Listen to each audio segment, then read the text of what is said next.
I still don't remember the exact day I met him, and I've stopped trying to force myself to remember, because this story never announced itself as something important. It entered my life the way routine does, quietly, almost invisibly, until it had already settled in. He joined our department on a Monday that looked like every other Monday, when the office felt slightly colder than necessary.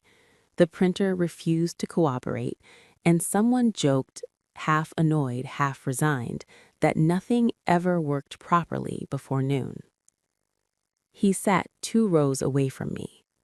Polite, observant, the kind of person whose presence doesn't demand space, but slowly becomes part of it. At 22, I was still learning how to exist professionally without softening my voice, still practicing independence in small ways, choosing my own routines, earning my own money, learning when to speak and when silence was safer. I wasn't searching for love. I wasn't running from loneliness. Life felt steady, and at the time, steadiness felt like enough. Our conversations didn't begin with interest. They began with necessity. Did you upload the final file? Yes, page 3 needs a quick revision. This meeting could have been an email.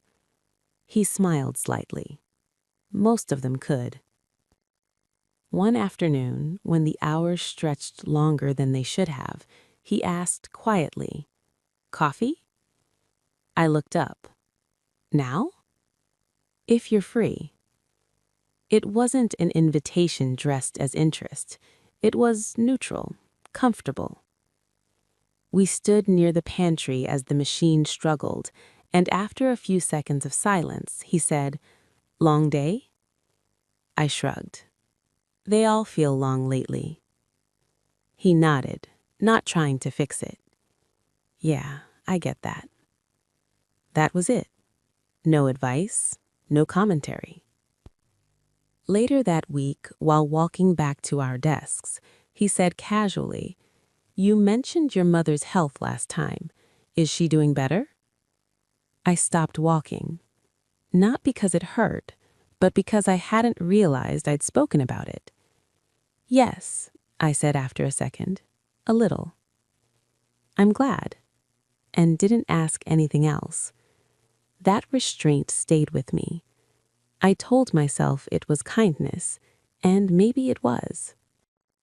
As weeks passed, conversations widened, slowly, naturally, without crossing visible lines.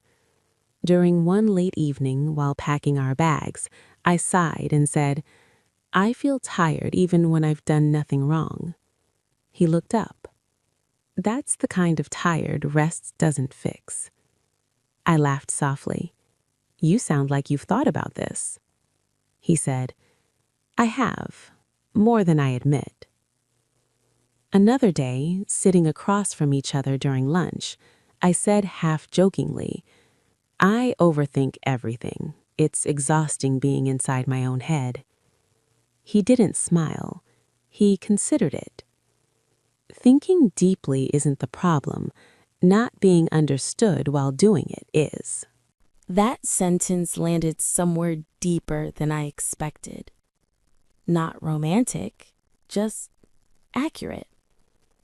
When boundaries came up casually, honestly, I said, "I'm careful about certain things." He nodded immediately. "As you should be." "No questions?" I asked, surprised. "Why would there be?" he replied. "It's your life." That moment felt safe. I remember thinking, this is what respect feels like. At the time, I thought respect was enough. Without noticing when it happened, he became the person I wanted to tell things to.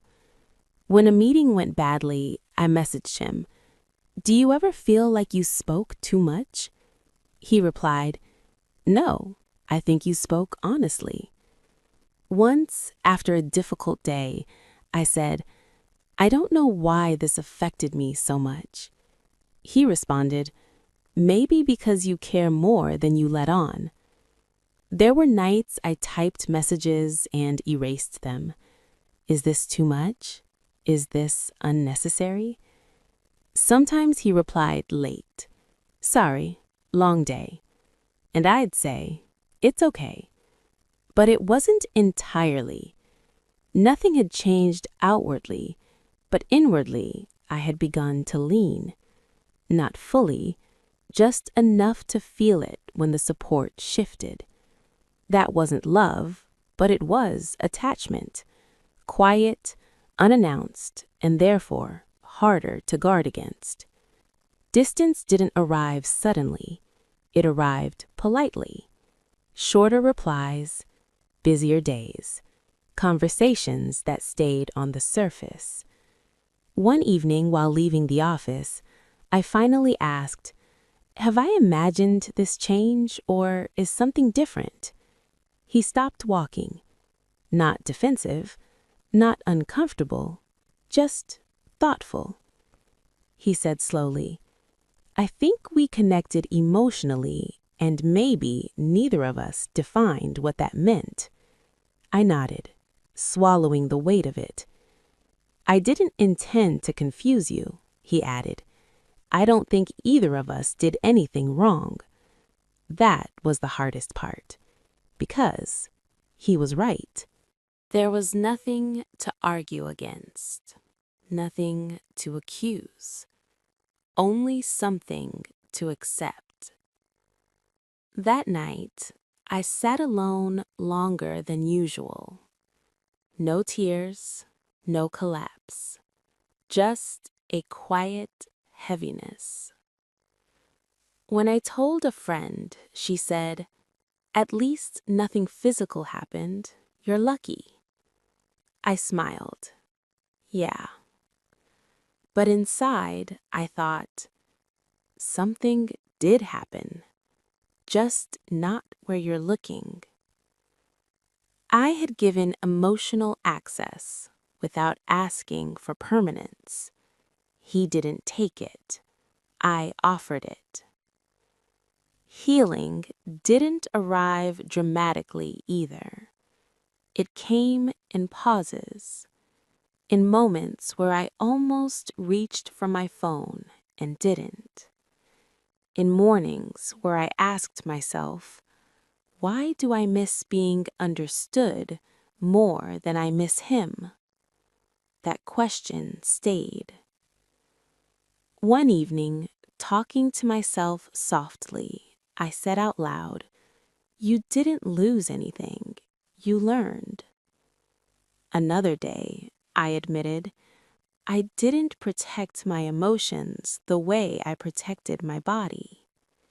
And that wasn't shame. It was clarity. I began setting quieter boundaries, not walls, just awareness. I stopped explaining myself to people who hadn't earned access. I paused before sharing thoughts that felt too raw. Slowly, I became my own reference point again. I don't regret knowing him. I regret not knowing myself well enough then. I still believe in connection, but now I ask different questions. Does this feel mutual? Is this safe over time? Am I giving or offering? Some relationships don't end loudly. They fade and still leave marks. This is one of mine. My body stayed untouched, but I learned that protection begins much earlier, with understanding what emotional access means. And that lesson I carry quietly, without bitterness, without blame, and without needing to explain it to anyone. Thanks for listening to my story. If you liked it, hit that subscribe button, drop a comment, and tell me where you're listening from.